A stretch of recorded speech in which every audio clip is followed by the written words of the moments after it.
On today's show, 3 questions. Number 1, what happens if we zoom out?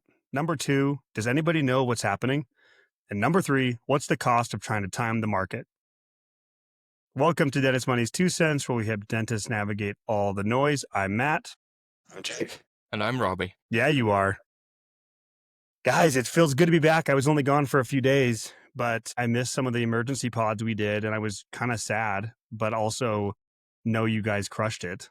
So do we have anything to talk about today, do you think? It's been a wild week. It's funny. I think we've actually had quite a few people in the office been out on vacation or taking a few days off. Spring break. Like, oh, it's like spring break for the kids. We finished a lot of our beginning of year meetings. And so now we are, and we're like, oh, let's take, a couple of days off. No, the stock market had other plans for us. Yeah, I know. I was out of town with my family last week, and it was like the worst week to do it. It just happened to be, and I was getting texts and emails. And so, yeah, it's been a wild week. Let's jump right in. Rabih, I know you, again, probably have nothing to talk about, but Dude. let's talk about what happens if we zoom out.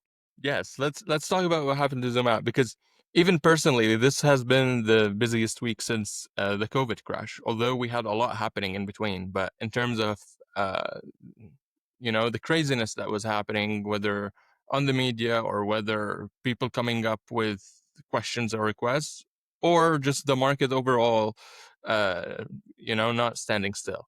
I thought that, okay, all of this is happening. I even had a hard time understanding, where are we? Like, where did we end up the year so far? The moves were so big that you lose track. It's like as if you were walking, but you were slightly drunk, so you don't remember how you walked or where you went, and you just need to look around. And Never happened to me, Rabih. I don't know what you're talking about.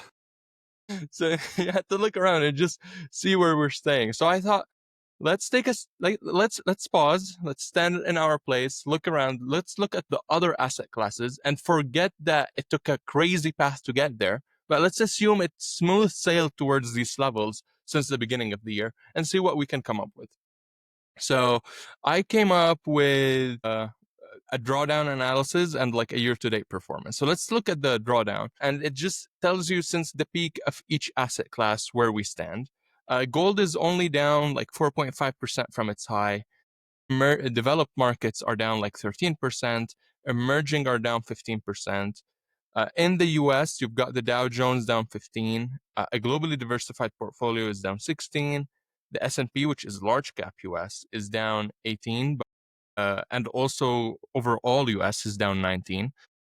NASDAQ is down 22, small cap is down 27, and Bitcoin is down 28. And those are down from their all-time highs. So quite the spread, right? We've got an asset class that's only down 4%, but we've also got an asset class that's down 28%. Well, if we exclude gold and Bitcoin, it's slightly slower. Were those numbers you just highlighted from the all-time highs? Yes. So every single asset class has a different all-time high. Like small caps peaked in December, but large cap US peaked in February. So I'm really looking from the highest point, assuming that your money got deposited at that point. And that's why those numbers seem magnified. But we've got gains in between the two. And let me look at the gains. But any impression about, like, this is the crash? This is since its highest levels. Do they scream anything weird to you? Couple things I would highlight. Number 1, we were so excited for about 2 weeks when foreign developed and emerging seemed to be carrying the market and were positive, like double digits. And we were so excited about global diversification and we were shouting it from the rooftops. And now that's turned on us rather quickly. The other thing I would highlight is, well, at least Bitcoin's here to save us as the non-correlated, inflation hedge that it's supposed to be. Heavy emphasis on sarcasm there. But Jake, what are your thoughts? I love the Bitcoin one. I know Ryan always likes to bring this up of how Bitcoin is performing. It's almost like we have PTSD from the early 2020s of people's obsession and love with Bitcoin. And now it really does act like a large cap tech stock. It is. That is all it is. It's like you can have the Mag 7 and then Bitcoin's almost with the Mag 7 or whatever they are doing. That's what Bitcoin is performing like as well. It's almost like the same people are investing in Bitcoin as investing in the Mag 7. Anyway, it's so I love bringing up that point. Yeah, no, I'm curious to hear some of your other thoughts. I think that's great. Yeah, the wide the spread is not too big, and actually, it's not completely a dead cause, the global diversification, because I'm going to look at performance with you.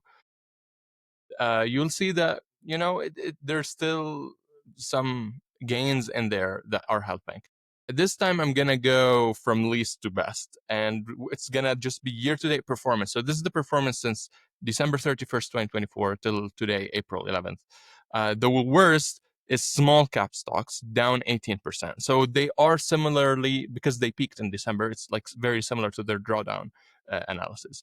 Bitcoin is down 13, Nasdaq is down 12, US as a whole is down 10.3.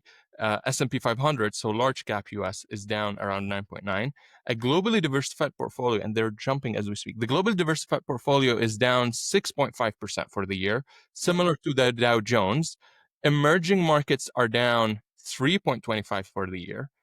US bonds, aggregate bonds, are flat, up 0.66. Developed markets are up 2.12% for the year, and gold is up 23. I was seeing gold the other day. I had a client bring it up to me, and I was like, "Wow, I did not realize gold was hanging in there." So this is where we stand. But if we zoom out, We go all in on gold right now, or No, it's a. Yeah, we need to caveat there. I'm not recommending going all on gold here. So if we zoom out and we forget the path it has taken, and we just look beginning till end, and we see a year where gold is up 20%, bonds are flat, and equities across the board are down between 10 to 19%.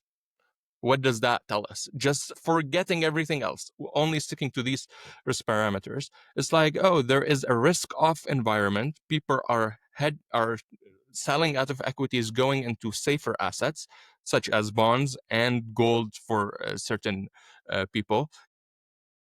This is similar to what you expect as portfolios like a 60-40 or an 80-20 to do in this situation. Like, this is why you would have a portfolio that is split between two asset classes, because in a situation like this, when equities are down 15 but bonds are flat, you can sell out of your bonds, put them into the equity, and you ride it back up. If you just look at these data points, data-wise, number-wise, nothing screams that this is something that is different, that something is breaking. It's just usual market dynamics where business cycles peak and trough, and throughout these asset classes sometimes do better than others. But this does not change the narrative. So to go back to the drunken person analogy, you just figured out that you're still in the same neighborhood, although you were wondering for a second. So it's fine. We're still in the neighborhood. this is such a good analogy. The market's just drunk right now. Just a drunk guy. I think it's a great point, because as we zoom out, even as we say zoom out, we're talking like the last 4 months, right? Since the beginning of this year, the past 3-ish months, like U.S. equities are down 10-ish%. You're gonna globally diversified portfolios down 6%. That's pretty normal market volatility. I mean, if you read the news, you would feel like, oh my gosh, this is 2008 type levels. The market is crashing. Everyone uses the word crash, even though I would not categorize a 6% drop or a 10% drop as a crash. That's just a pretty normal correction that we experience pretty much every other year in the stock market. So yes, the road has been very bumpy. But even if we zoom out, just like past this last week almost, or past the last 2 weeks, we are still in normal territory, like you said, Rabih. And I think that's just important to point out, is we are not crashing. This is not 2008 levels, I guess, yet, right? Yet could be the word we can put in there. We'll see how the next couple of months play out. But I think as of now, market's a little volatile, but nothing out of the ordinary. Yeah. Go ahead, Rabih. Go ahead. Okay. Actually, when Jake said this is not 08 level, and it is true, because in 08, the market dropped to levels that last time it was at them was 10 years ago or 7 years ago. So if you follow the drop and you see the new price and you compare where the market was during that price level the last time, it was a couple years ago. But if you do this now with the sell-off that's happening, these price levels that we are seeing now, that are 15% below the high, only the last time we were there was a year and a half ago. So we're still even, certain markets are even up on the year still currently. Exactly. So if you zoom out even further, a little bit of 3 years, I'm not going to keep doing that for all year period, but if we just look Let's zoom out 100 years. Let's go already. But if you go 3-year period, and I'm talking here annualized. So for the US, 100, let's actually do them also in order. Gold for the last 3 years is still in the best position. It has done 18% annualized over the last 3 years, or 64%, followed by Nasdaq, which is tech stocks that have done 9.46% annualized over the last 3 years, or like around 31% every single year, followed by Bitcoin at 26. But Bitcoin, it's tricky because we didn't have ETFs until mid last year. If you guys remember, there were no ETFs. S&P 500 is 23% over the last 3 years, which is around 7% annualized. And then a globally diversified portfolio, around 17% cumulative over the last year, cumulative annual growth rate. So just looking at it from a 3-year period, you notice that there are still gains. Big crashes like the dot-com bubble, or the financial crisis in 08, even COVID-19, I was going to say, we're not even at COVID levels yet. you would have lost like 3 years of or what I mean by loss is like it crashed down It to crashed, the levels yeah. that it was 3 years ago. We're still at like a year and a half, which is not even an outlier in the data. I know that the media, the path has been bumpy, as Jake said, but data-wise, business as usual, as weird as that sounds. Yeah, and obviously we want to acknowledge like the speed in which this has happened, I think is part of it. Is like it's happened in a matter of a couple of weeks of like how aggressively it's turned from all-time highs. And I think we want to emphasize like empathy for the fear. Like we understand why it can be scary, especially these things happen. The media just the momentum, that ball starts rolling down the hill, and the media is just like, let's freaking make this worse. Because it's ratings. Like it just is what it is. The ratings, if you see what's happening with ratings, they're like up 50, 60, 70% for these mainstream media outlets right now. And they're a business like anyone else. They're out there trying to take advantage of the situation. And the scarier they can get, the more you're going to watch. Just And we again, can, yeah, and I think we can talk about two different things here, right? We are talking about the stock market in and of itself, the numbers in the stock market. If you are out there saying, well, this tariff stuff is really scary and the trade war is scary, I think that makes sense. Like we don't know how that's going to play out. But we're just talking about just from a purely stock market standpoint, like how these tariff talks and the trade war is impacting the stock market as of now. Pretty normal, doesn't feel right, but like standard correction stuff that we are seeing right now. So it's like, yeah, that I like the government political side of this, I think can be scary. But if we separate that from the stock market and how that's impacting your money and your portfolio, pretty normal correction we're stuff still right within now. a normal data set for Yep. sure. And actually, further context on this, Ben Carlson, I heard him recently on their show, The Compound. Great show. If you have not heard it, Ben's great. I act like I know him. I don't know Ben, but just a big fan of him. And I feel like I do because I read all of his stuff. I was So I gonna feel like I say know him. it's like when we see people at events and like we've been listening to you for years. Like it feels like I know you. No, but we really like Ben Carlson and their team. But he referenced this too for further context around the data. So and Jake, you've referenced, I think you've written about this, but he was talking about market when basically the market analysts who put out predictions, right, every year. And they start out the year with a prediction or a projection, and then they've already all adjusted their predictions, obviously, because once the Q quarter's over, like, oh, actually now we're gonna readjust. But he said if he was predicting markets, he's like, it'd be pretty straightforward. He's like, basically 1 out of every 4 years, I would predict a negative 20% drop. And then the other 3 years, I'd predict a 15% increase. He said, because, and this is interesting, he said, in positive years, the likelihood of it being double digit positive or above 15% is super high. And in negative years, the probability of it being negative 20 is actually quite high. So we like to think of it, and I think this is where maybe we do a disservice to people. I say we as in the industry, when we talk about this, is we talk so much about the averages, right? 10 to 12% on average. But I think we need to talk more, probably emphasize more the probabilities of these swings. So again, when we're in a positive year, likelihood is it's going to be a pretty significant positive year. And again, when we have negative years, likelihood is it's going to be a pretty significant negative year, like double digits. So I love anyway, that point. I think Ben put out, don't hold me to this, I don't know the exact number, but I think the average down year in the US stock market's about 13, 14% is the average down year. and the average up year is about 21%, is like the average up year. And so, yeah, it's like, if we talk about those 10 to 12% average returns over a long period of time, but in the short term, I mean, just look at the past couple of years, right? Right now, we are down double digits currently on the year. The past 2 years, we were up 20+% the past 2 years. And then in Year 2022, before we that, were down 18%. And so these double digit either gains or decreases are far more likely and far more normal than a 5 to 6% return. yeah. Rabih's nodding. I love it. You guys are talking numbers. You're talking my language. Yeah. And just to add on top of it, like you guys said, like what's the expected move in an up year, expected move in a down year? But also you add on top of that the probability if a certain year being up and down, and that's 70% is going to be up. So do 70% multiply by the 20% of it being up, then do plus 30% multiply by the negative 20 that it's going to be when I'm it's tracking you. down. I'm tracking Yeah. you. Yeah. The 7. average The is answer is 7. the average, the answer is the average. The answer is the 10% annualized growth. And this really reminds me of a great podcast episode Matt and Ryan did about the stock market is like gambling, but you are the casino. You have the odds in your favor. And this is what we mean by the odds in your favor. 70% of the time it's going to be up, and the magnitude of the up combined with that probability is just going to make you better on the long run. You just have to stick course. Love it. Should we just end it here? I think that was really good. Yeah. That was really good.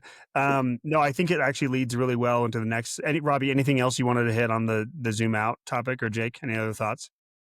So I think this leads into the next. Jake, we all reference this of kind of just like we don't know what's happening, and we understand that the scariness that is what's happening in the economy.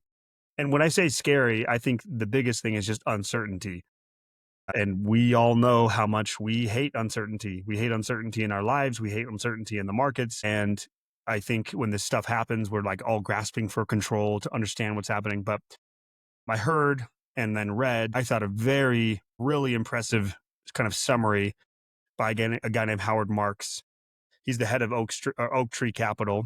So he writes these memos and then they release it as a podcast. And we're not going to break down the entire thing. It's like 10 pages or something. But I just thought it was really interesting. The title of this kind of gives you an idea. The title of it was Nobody Knows Yet Again. And he goes through the history of all these different big market transitions and events we've had. But I wanted to highlight just a couple of points here that I wanted to get your guys' thoughts on. So starting with this, I love this. I've heard this before, and I think it's perfect. I think one of the biggest concerns or biggest issues we have when it comes to all this stuff is we want to treat economics and we want to treat the market like a hard science, right? We want it to be like if you do A, then B happens. That's what we want, right? Rabih, you're smirking because I think. Tell me why. Go ahead, Rabih. I'll just let you comment on that. I really want to know where this is going, but I do have counter arguments. Okay. So I think that's one of the biggest issues we have is that again, we want to treat it like that. And there's a quote that he references. I love this quote from Richard Feynman, the theoretical physicist. He says, imagine how hard physics would be if electrons had feelings, right? And what Howard Marks references, he said, well, economics, our economies and markets are made up of people. That's all it is, are people that have feelings, which makes economics a soft science, not a hard science, even though we want to treat it like a hard science. So I think that kind of right there is kind of what kind of is the foundation of this.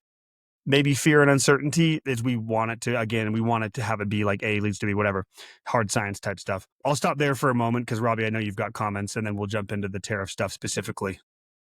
Do you want me to give you the counter argument for why Please, economics? I love counter arguments. Let's fight, Rabih. No, it's fine. But like, I have one rule in life, though.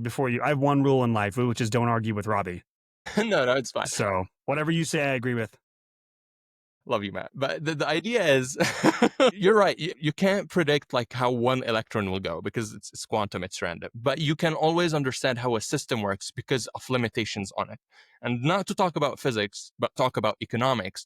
There are constraints that, although the entities are random within it, like human with their emotions, there are constraints that allow us to look at it as if it's a science. So the idea is, you can be as, calm or erratic as much as you want, but in terms of your money, if you spend more than you make and you do it continuously, you are heading in a certain direction that is kind of deterministic. And if you are saving and investing on the long run, the outcome, and you are controlling the risks, the outcome is that you're going to be accumulating wealth. So, or when we talk about the economy as it's just the accumulation of all the consumption made by consumers, the businesses, the government, net export and import, that is also income for someone else. So there are limiting factors. On a singular level, the economy is so unpredictable. And that's why social media companies blew up, because they kind of were able to track or predict a little bit our irrational behavior. But as a system as a whole, there are actual trends, and I don't want to use common sense word, and now it's political, but it's more like A leads to B at the system level, not at an individual level. So this is where I would disagree with you on economics, but I thought we would give the listeners the two sides of the argument. Jake, do you have thoughts on that? No, I mean, I think you're both right. Right, you can both be right. Kind of on a broad, it's kind of like the over time we see trends pan out over decades and things, but in the short term, markets are really unpredictable. The way I like to think about this is, I actually had an experience the other day. My wife came to me. We were talking about stock market stuff, and she said, "Jake, did you see this? The J.P. Morgan head of J.P. Morgan, Jamie Dimon, Jamie is that his Dimon. name? Jamie Yeah. Dimon." Yep. She was on TikTok or some social media place, and he was projecting like we're in for tough times ahead, a big recession, whatever. And she's like, "Have you guys factored this in?" She's like, "What are we doing about this?" And I had to explain to her, the so-called experts are guessing just like we are, right? Type of thing with this kind of stuff is no one actually knows, like you said, about what's going to happen. I always like to use the sports analogy. This seems easy in other professions where if we talk about, I'm a huge sports guy. If we talk about NBA draft, NFL draft, right? There are experts who are trying to find and pick the best players in the draft. As we know, if you follow this closely at all, it is somewhat of a crapshoot in the end, right? You'll take the number one overall pick and they'll be a bust, or you'll pick someone with the 300th pick and they're going to be awesome. The same thing happens, I think, in most industries and professions, and especially in finance, when, like you said, Matt, we are dealing with a global economy that is made up of imperfect and irrational humans. We don't really know. We can make guesses. These experts on Wall Street have fancy math and they have calculations and they use AI and everything they can. Still, in the end, we are just guessing about what's going to happen in the future. And this is hard for us to wrap our minds around because we want that certainty.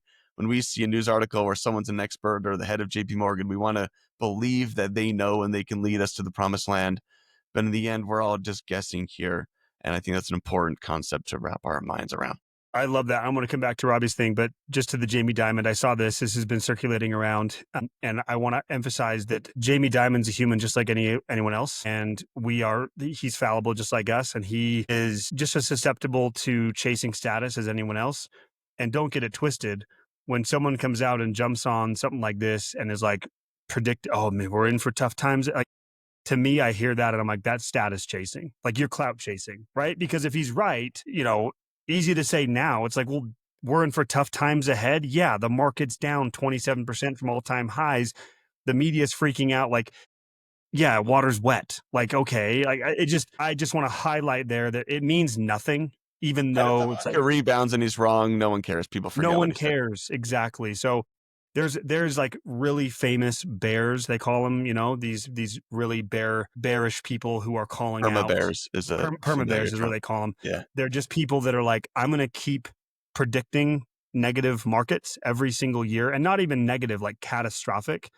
And then and no one cares when you're wrong. They just move on, especially nowadays, because we're infiltrated with so much, everything's coming at us. But then the one time they're right, it's like, oh, holy cow, this person that like predicted all of this stuff. It's like, well, they'll be right every decade or they've so. actually been saying it every day for 20 years. But yeah, okay, they were right. Anyway, Rabih, I don't think you and I are saying I don't actually think we're disagreeing, to be honest. We need to disagree more, I think, on this show. I think it would boost the ratings. But no, I don't think we're saying anything different, really. I agree with you. I think there are hard science aspects of money. I love what you said. Like, you spend more than you make, we know what that's going to do. If you don't invest your money over time, we know what's going to happen most likely. But I think from economics or market prediction type stuff, like using COVID as a great example, over like a 90-day period, there's like when COVID first hit in March 2020 and the market crashed, that was probably the one time I was like the most probably actually fearful of like, this time, that was the one time I was like, this feels different. And then what happened 90 days later that nobody predicted, which is like the fastest, quickest, most ridiculous market recovery of all time. And it ended up being an insanely good year for the markets. Like nobody thought that. I think that's more what we're talking about. And again, I think we're saying the same thing. We're just coming at it from different angles. But so I wanted to highlight a couple things from this, I think specifically on tariffs. And I think, Rabih, you could give some really good insight on this.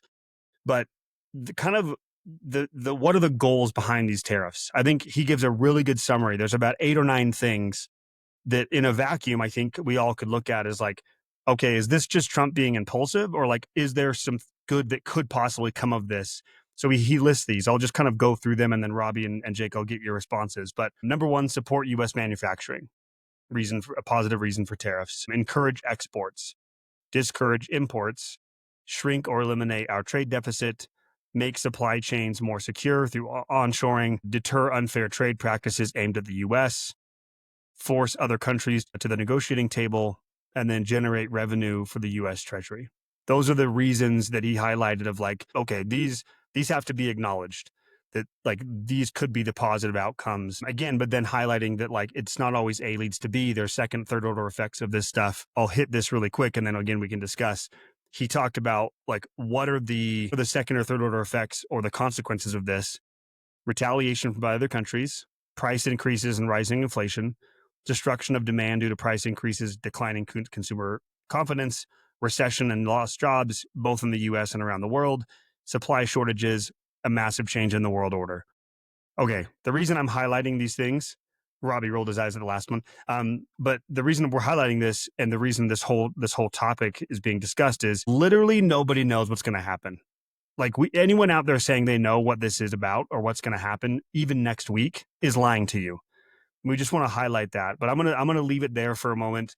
Would love to get your responses on kind of let's start with like what are the positives, like again, the non-impulsive reasons of why tariffs could make sense based on that list. Any thoughts? I don't know if I have a lot of thoughts. I'm going to expose some of my naive political brain here where I'm not super deep into this world.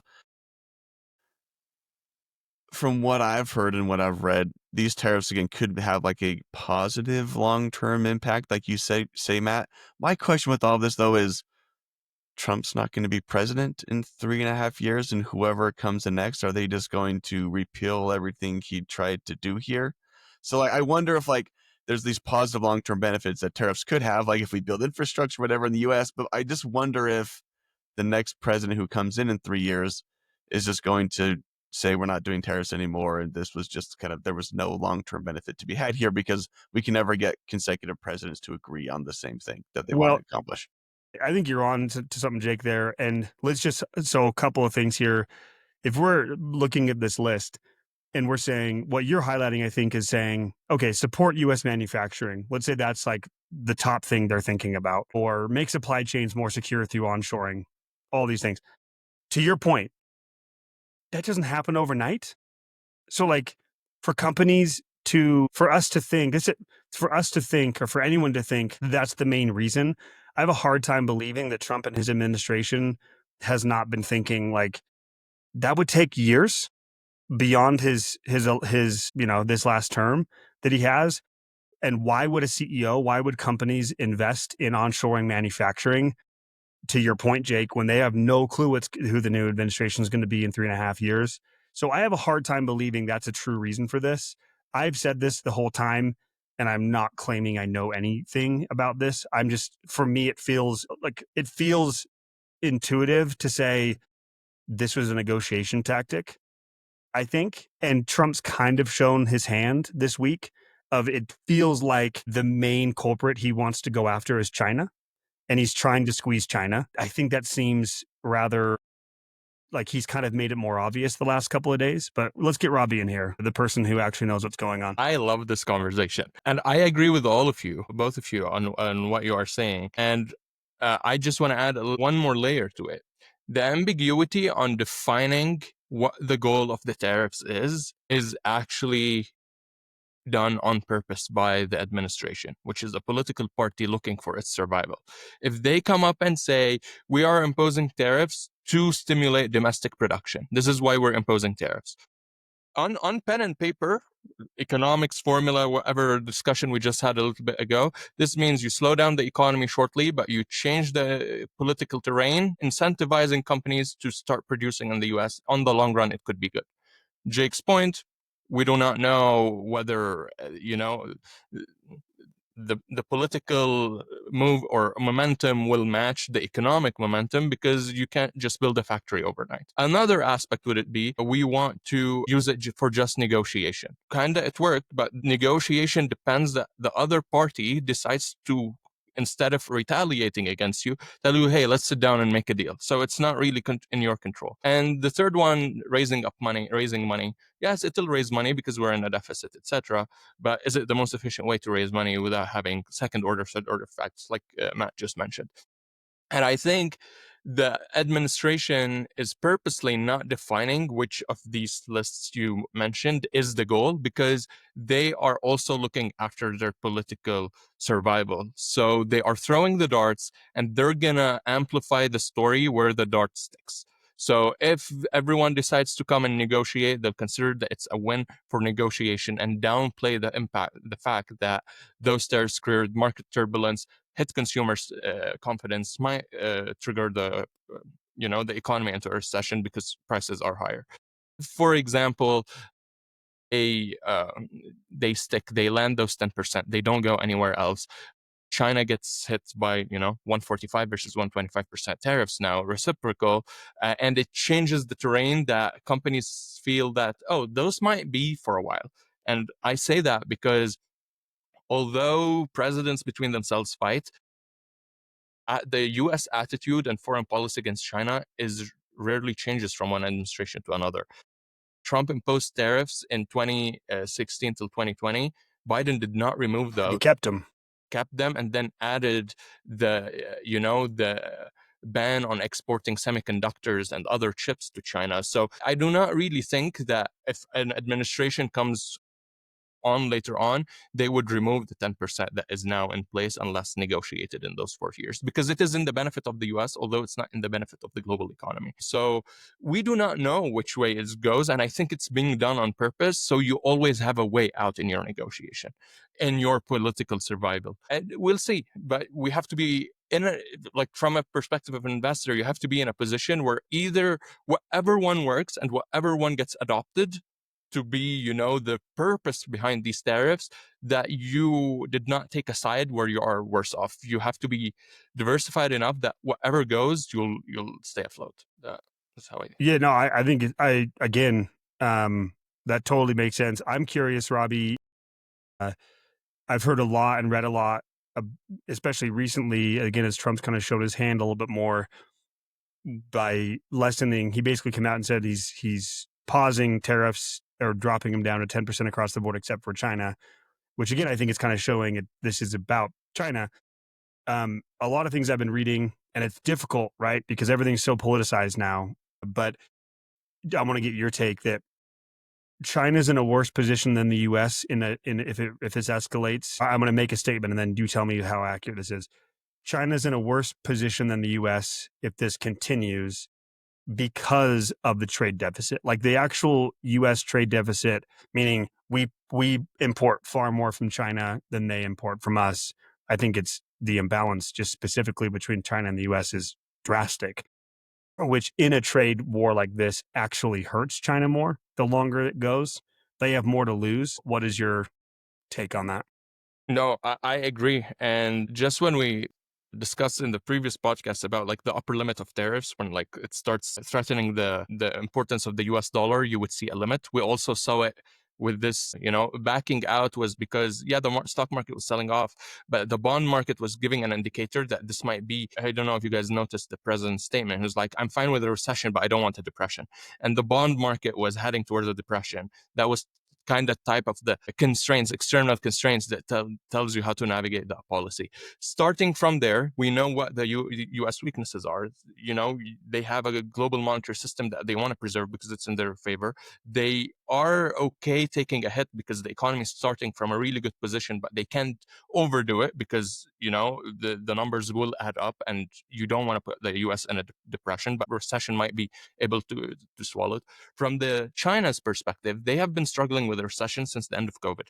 We've talked on this podcast so many times. Chinese consumers have lost faith in financial markets. They've been hoarding gold.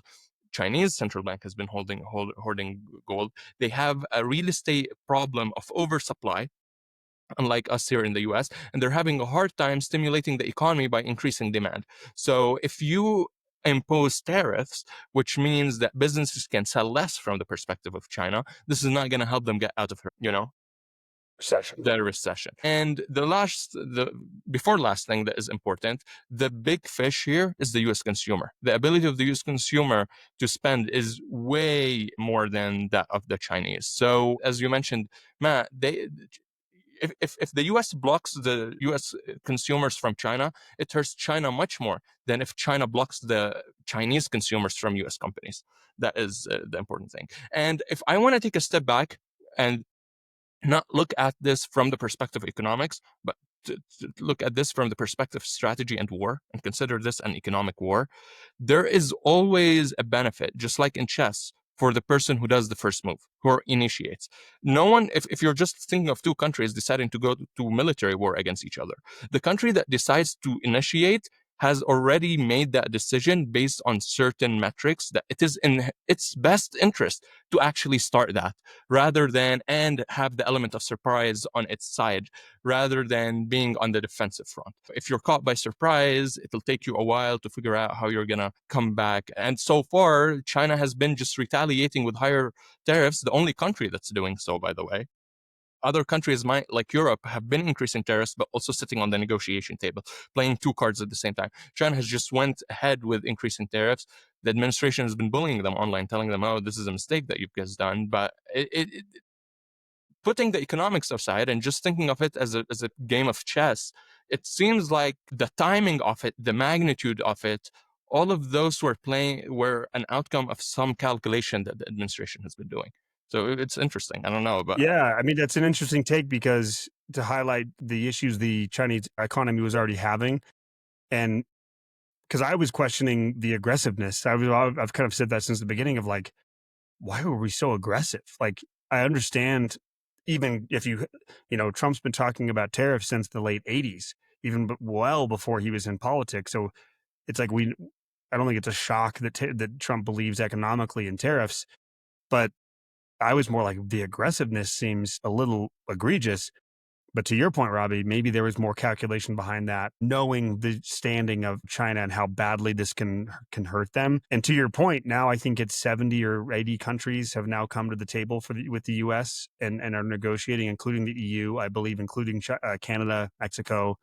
Like, Jake, I still feel really good about our bet here. Or I mean, our you prediction. I guys, yeah, really do. both of you said that the year is going to be up on the market. I believe it. I still said believe I it. don't know. Yeah, I still believe. Yeah, this I is the believe. funny thing. We don't need to get political here, but yeah, there's an inkling of, did this crazy Donald Trump guy have a small amount of knowing what he was doing? Which is kind of funny to We're think gonna about. see. We'll see how it plays out. Yeah, we don't know yet, but it's interesting for sure. Yeah, I do think it. Although we don't know, it does feel like if this is a horse race with all these different things we already highlighted, I think the one that is leading the pack, in my opinion, is to force other countries to the negotiating table. I think was the number one factor here. Knowing again, Rabih, you just confirmed it. Like if this becomes just a U.S. versus China trade war, which it seems like it's kind of narrowing in of just like U.S. versus China trade war, it feels like the U.S. has the upper hand there for many reasons. So we'll see how this plays out. But Jake, we're sticking with it. Positive year to finishing 2025 positively. Okay, let's finish up here. Jake, we talked about obviously the economics, the tariffs, all this kind of stuff. But I think a lot of questions around from clients or people just thinking like, is now a good time to do this or should we get out or timing this kind of stuff? And we want to talk about why it's really hard to time this stuff. Yeah, we can make this somewhat quick. But yeah, I wanted to shift a little bit more. We've talked high level stock market, tariffs, politics, I wanted to shift a little more here to end here on the personal finance side of this. What does this mean for you? How should you navigate a crazy stock market? As Rabih said, we have had a pretty busy week here at Dentist Advisors, which is great. This is part of our job. We like doing this, and when the markets are going crazy, we need to make sure we're servicing our clients, getting money in, getting money out, all of that fun stuff. But I just wanted to throw some numbers at you guys that I think are pretty interesting. So JP Morgan runs this analysis. They do this every single year where they look back over the past 20 years. So the latest data goes to the end of 2024. It starts in January of 2025. And they say, okay, if you were to invest $10,000 in 2005, right, over the past 20 years in the S&P 500, what would that grow to over the past 20 years? So if you put in 10 grand, up until the end of last year, you'd have had $71,000. So you average an annual 10.4% return, and you sexed your money essentially over this 20-year period. What's interesting, though, is they put that number and then they compare it with, well, what happens if you miss the 10 best days in the stock market? So over the past 20 years, there's been about a little over 5,000 trading days in the stock market. So 5,000 days you could trade. And they are asking the question, here's your total return, 10.4% per year. What happens if you miss the 10 best days in the stock market? If you miss just 10 days, again, 10 days of 5,000, you would have gone from a 10.4% return to a 6% return by just missing 10 days in the Which stock is market. massive. So yeah, that maybe 10 to 6 doesn't feel a lot, but if we talk about this in total dollar amount terms, you would go from $70,000 to $32,000. So You're you would have halving, halving your money if you missed the 10 best days out over of the past 20 5,000. years. Out of 5,000 over 20 years, just 10 days. They do this even further. They said, what if you missed the best 20 days, best 30, best 40? If you just missed the 40 best days in the stock market, 40 days, again, 40 Basically a out of month, yeah. 5,000, basically a month, you all of a sudden have a negative return over the past 20 years. So you go from 7xing your money to a negative return if you miss just 40 days out of 5,000. So it's kind of wild. Essentially, what that is illustrating is a lot of your stock market gain over the long run is going to be based on a handful of really good days in the stock market, right? That's what it is. Like these big days are comprising a lot of your long-term return. And so the thing is, you need to make sure you're in there in the stock market for these big days. Now, some people out there may be thinking, well, that doesn't feel very hard. During times like this where the market's going down, it's like, I'll just take my money out and I'll make sure when it's rebounding, I'll get in. This task just becomes really hard when you realize that the best days in the stock market happen simultaneously with the worst days. Like they'll happen within the same week, within the same month. We saw this past week. This week. This is why I wanted to bring this up. Sorry, it was the long way of getting to this happened. It's kind of fun when we have these broad aggregate numbers about the stock market and then we can see it playing out in real time in front of our eyes. So I think we had this. Let me pull this up here. Over the past 6 trading days in the stock market, we've had a negative 5% day, a negative 6% day, a negative 3.5% day. And then on Wednesday, what day was it? April 9th, we had a positive 9.5% day in the US stock market, Which is is wild. wild. It was a record-breaking day. Yes, I have the numbers here. That was the best day in the stock market since 2008 that we've had. We had 2 days of 10+% in the year 2008, which is also interesting where people think of 2008 as this doom and gloom, but there was 2 separate days of 10+% returns in 2008, which is wild. And then from there, we did not have a day that was increased that much. When you have to go back until the 1930s, there's like 5 days in the 1930s where we had like 10+% days. Which So is the Great Depression. Yeah, the Great Depression. So that 9.5% day is the best stock market day we've had in 17 years. And if we exclude 2008, it's the best day we've had in 90 years. So pretty wild, some historic stuff happening there. But the point being here is that 9.5% day happened in the midst of a negative 3% day, a negative 4% day, amidst all this turmoil. It happens. And the only way to guarantee that you're going to get these awesome days in the stock market, unfortunately, is you're going to have to stick around for some of those bad days. It's the only way to guarantee you're going to get those. And so all of this to illustrate, it's hard to figure out when to jump in and when to jump out. It's just a tough game to play when the market is this volatile. I'll stop talking there. Do you guys have anything to add? I'll go even further. It's an impossible game to play. Impossible. It's a game you will lose every time. Every time. So if you're out there thinking or asking, Things are scary. Should I get out and wait? The answer is okay. You sure you can do that, but you will guarantee yourself worse returns over the course of your life and career. Guaranteed. If you try to time these things. Because what's funny too is we had some people who maybe got out before this drop or they wanted to get in. And then once we had that 9% positive day, most people are like, well, I don't want to get in now because the market just went out 9% and I'm feeling like I missed my opportunity. And then they just keep waiting and waiting. And before you know it, maybe the market recovers all the way and you missed out on this 20% gain. That's the There's hard thing. a perfect quote here from Walter Deemer. He's a market analyst. He said very simply, when the time comes to buy, you won't want to. Always. It never feels like a good time to buy, Because ever. who wanted to buy on Tuesday after the market was down double digits? We were getting into minus 20%. Who would have thought they would have bought? And then you have a 10% gain day out of nowhere. Yep. Robbie's got thoughts. I love it when, numbers match the theory. That it just makes me.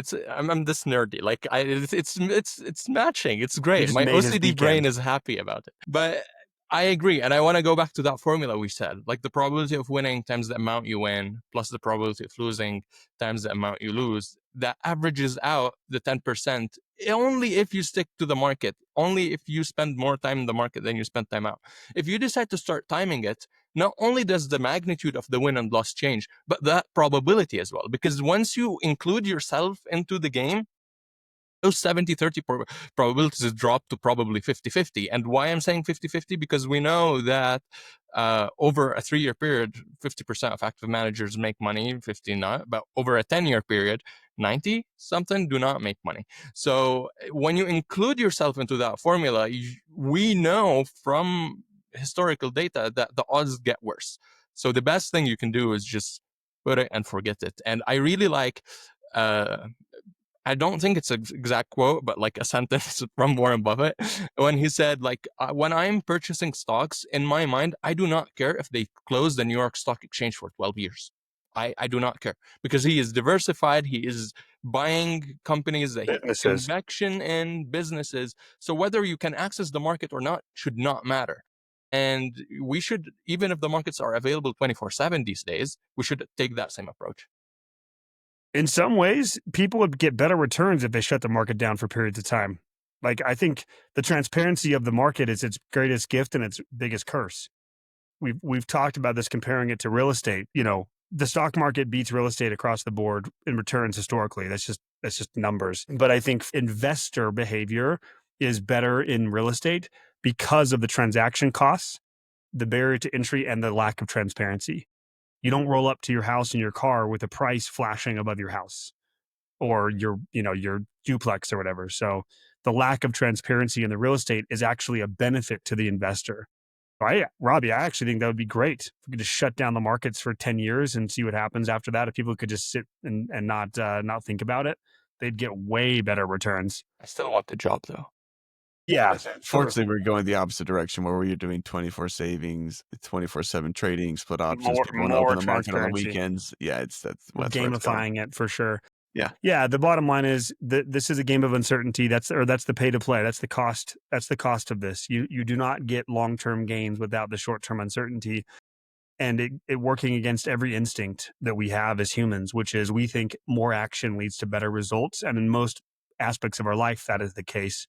In investing, it's the exact opposite. And it's really hard to shift your mindset around that. So we totally get it. Any other final thoughts, guys, on any of this? Nope. Feeling good? Speaking of missing the best days in the market, I've heard there's actually equal consequences to missing the best dental conference in the history of mankind. I haven't called it that, but other people have, which is the Dentist Money Summit. Jake, do you have any stats of what happens if you miss the Dentist Money Summit, which is the best conference in the history of mankind? Not off the top of my head, but I have some in our database. Yeah, that'll look up. There's definitely some negative long-term impacts, I over think the it long is. run that if you miss it, for sure. I've heard your portfolio goes negative if you miss the Dentist Money Summit. Robbie, you talk.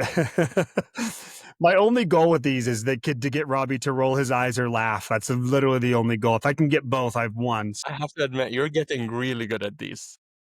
Yeah, I'm working on it. But honestly, we'd love to have you join us at dentistmoneysummit.com. Check it out. Park City, Utah, June 20th and 21st. come hang out with us. We have some incredible speakers and like-minded dentists. It's just a fun time. We have a great time with it. Last thing, Jake, who's one of the masters? Call it out right now. Call it out. I'm looking at the leaderboard. I would love Justin Rose. He's an old guy. He's been in it for a while. This is his 20th Masters. I would actually like for him to pull it out. He's still leading. He's still leading as of now. Bryson DeChambeau is a bit of a controversial figure. Some people love him. Some people don't love him. He's surging up the leaderboard. It's probably going to be Bryson or Scotty Scheffler. Who's going to win? I'd probably put my money on Scotty Scheffler. Probably Scheffler, the new Tiger. It's not exciting at all, but he is just really good at He's golf. so good. Okay. All right, guys. Thanks for being here. Everyone, thanks for listening. As always, that was our 2 cents. Till next time. Bye-bye.